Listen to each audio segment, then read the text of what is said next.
Hi guys, welcome back. It's Mr. George. It's Thursday, March the 26th. This is day 2 of your theology class, Christology, and our digital content. On Tuesday, we got to hear from Mr. Godfrey, who spoke about prayer and the subject of how we carry on our relationship with God, how we communicate with God, how we speak to God, how we listen to God, and in particular, the practice of Lectio Divina, how we hear God's voice when we read Scripture and meditate on it. The first half of our entire class, through the third quarter, was all about who Jesus Christ is, what we believe about who he was, what we believe about who he is now, and how in theology we describe his identity, his character, and his relationship to God the Father and the Holy Spirit. This second half of our class is all about the practical reality of what it is to be a Christian today. In a certain sense, it's an introduction to your next few theology classes, but based on the conversations we had, and based on what we believe about who Jesus was and is, this part of our class is about how we are to live today. Following on Mr. Godfrey's conversation about prayer on Tuesday, I'd like to start talking for a few classes about the subject of morality. Christians have a lot of different teachings about right and wrong.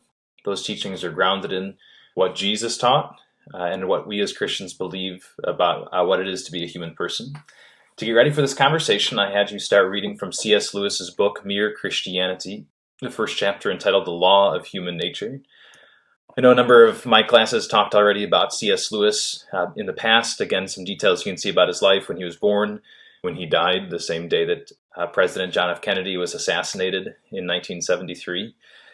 Again, we know from his upbringing in Ireland, in Great Britain, that C.S. Lewis was part of a pretty oppressive Christian home, and he eventually left the Christian faith, only returned to it years later.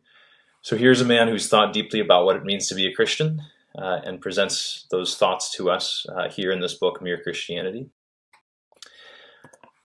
Again, a few big ideas to start this conversation. As I mentioned before, everything we as Christians believe when it comes to right and wrong and how we should live boils down to something that comes from Jesus himself, or just comes down to logic. In fact, as maybe some of you have heard me say before, 95% of all the church's teachings about right and wrong, about ethics, about morality, are very simply what we'd call natural law, which means they're a logical conclusion we can draw based on things we can observe about the human person. You don't need the Bible to tell you these things. You don't need divine revelation to tell you these things. The vast majority of church teachings, we would say, are very simply logic, based on what the human person is and what his dignity demands in terms of how we treat the human person. Again, although we'd say that morality isn't the only or the central teaching that we as Christians have, being a Christian's about a lot more than just being a good person or moral choices, we would say that the most important thing about Christianity is our relationship with God, our relationship with Jesus Christ. And like any relationship, our relationship to God has to have an effect on the choices that we make and the kind of person that we choose to be. When it comes to the actual reading I asked you to do, what C.S. Lewis calls the law of human nature, chapter 1 of his book, Mere Christianity, Lewis very simply sets out to make the point, the belief that we as Christians have, that there are certain moral rules that apply to everyone, everywhere, every time and place.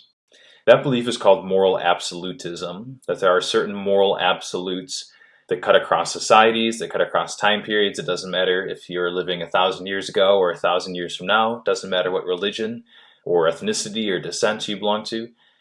Moral absolutism is the idea that there are at least some moral absolutes. Now, for a lot of us, we feel kind of allergic to that idea right away. We would say that no, you can't say that morality is sort of up to the individual, or that it's different in various societies throughout history, that every person has to decide what's right for them and wrong for them.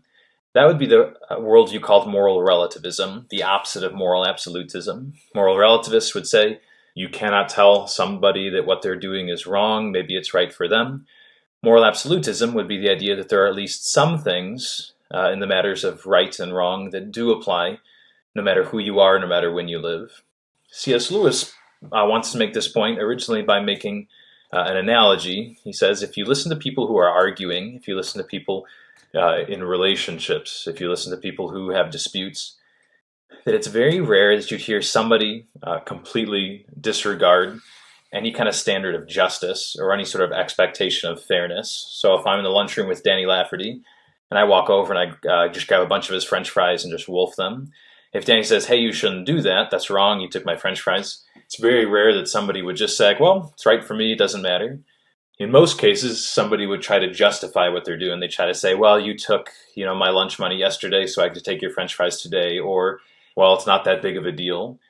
C.S. Lewis makes the observation that a lot of times we acknowledge that there's some sort of standard of justice, there's some sort of standard of fairness, and then we try to make up an excuse for why it doesn't apply in this circumstance, or how really we're balancing the scales.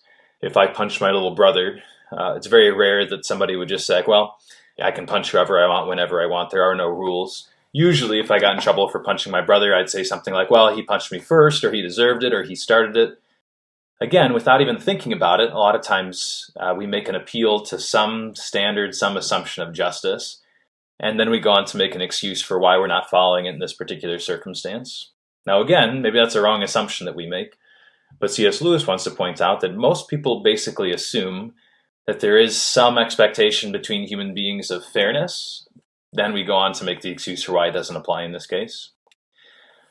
Moral relativism might seem like an attractive way to think. It's progressive, or it seems like it's open-minded.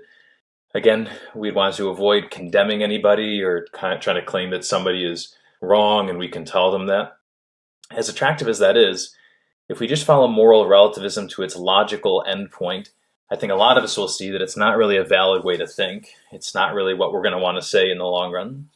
Again, if we believe in moral relativism, then you can't even really say that the Holocaust, the killing of millions and millions of Jews, among others, in the 1940s, you can't really even say the Holocaust was wrong if you're really a true moral relativist. You could say, I wouldn't do that if I were a German. You could say, I really don't approve of that personally. But by definition, the moral relativist says there's no such thing as right and wrong that applies to everybody. The moral absolutist can say what the Nazis did was wrong, and they should have known better, and maybe some were more or less responsible. But the moral absolutist at least gets to say that the Holocaust was wrong in and of itself. By any standard, any time and place, you should never carry out genocide. The moral relativist can say, I don't personally have a taste for genocide, but by definition, if you are a moral relativist, you can't say that it's wrong in itself. Again, if I just kill somebody walking down the street because I don't happen to like the clothes that they're wearing, the moral relativist can say that's really not appropriate, or you really shouldn't do that. But the moral relativist, by definition, can't say that it's wrong to murder someone who's innocent, because the moral relativist believes there's no such thing as right and wrong. Again, the moral absolutist at least can say it's not just inconvenient, it's not just a problem in society if you're killing innocent people. The moral absolutist is the one who can say it's wrong to take innocent lives. It violates the dignity of the human person. You don't even need the Bible to tell you that. The moral absolutist draws the common sense conclusion that that's wrong. Again, if you want to say that rape is wrong, you should never force somebody to have sex with you.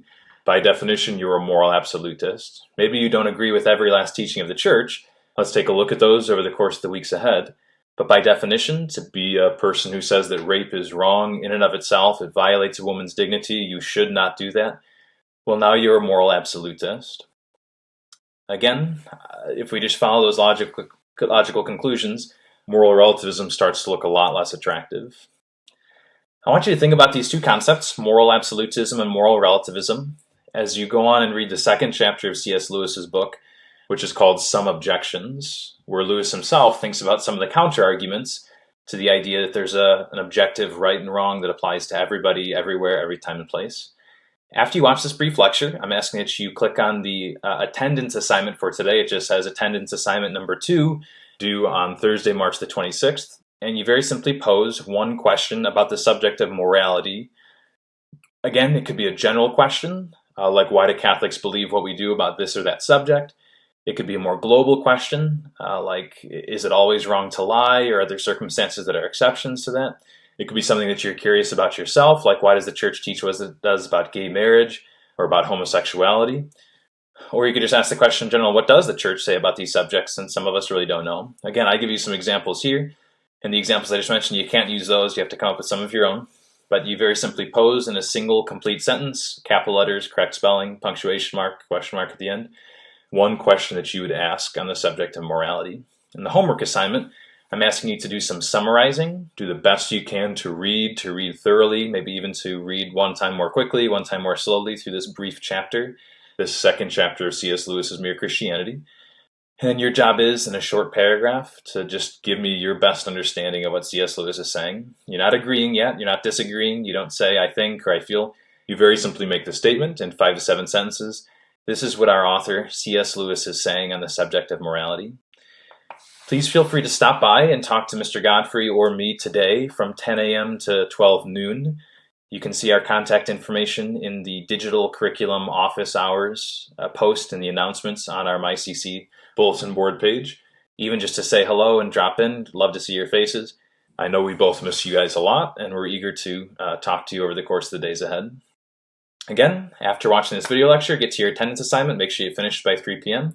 Get to the homework assignment, which will be due this coming Tuesday, the 31st, by 8 a.m. A good thorough reading of Some Objections from C.S. Lewis's Mere Christianity. And after that, give me a 5 to 7 sentence summary where you tell me the most important ideas as C.S. Lewis looks at counter-arguments for moral absolutism. Good luck. We'll talk to you guys soon.